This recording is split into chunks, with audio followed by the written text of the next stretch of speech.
నేను 7వ తరగతి చదువుతున్నాను.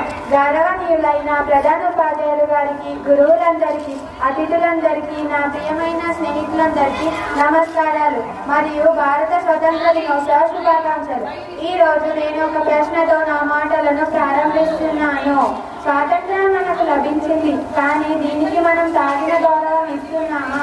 ఈ ప్రశ్నతో సమాధానం వెతకడానికి ప్రతి స్వాతంత్రం మనల్ని ఆలోచింపజేస్తుంది.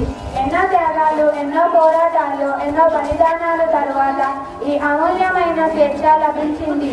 తుపాకీ, బుల్లెట్, ఉల్కంబాన్ని చిరునవ్వుతో ఆహ్వానించిన మహావీరులు త్యాగ ఫలమే నేటి స్వాతంత్ర భారతదేశం. అయితే వారి భారతదేశాన్ని నిష్ఠించే బాధ్యత ఇప్పుడు మన భుజాలపై ఉంది. ప్రియమైన మిత్రులారా, విద్యార్థులమైన మన చేతిలో ఆయుధాలు లేవు, కానీ వాటికంటే గొప్ప శక్తి ఉంది. అది విద్య.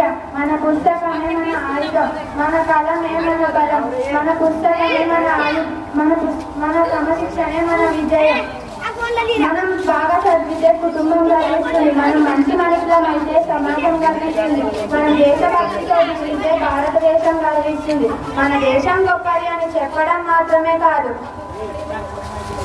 మన ప్రవర్తనతో నిరూపించాలి. అబద్ధం చెప్పకుండా, చెత్త వేయకుండా, చెట్లను కాపాడుతూ, పెద్దలను గౌరవిస్తూ, చిన్నవారిని ప్రేమిస్తూ జీవించినప్పుడే నిజమైన భారతీయులు అవుతాం. ఈ రోజు మనమందరం ఒక సంకల్పం చేద్దాం. దేశం మారాలని ఎదురు చూడను, నా నుంచి మార్పును ప్రారంభిస్తాను. దేశం మారాలని ఎదురు చూడను, నా నుంచి మార్పును ప్రారంభిస్తాను. అదే మన సమర యోధులకు అందించే గొప్ప నివాళి. వందే మాతరం. జై హింద్.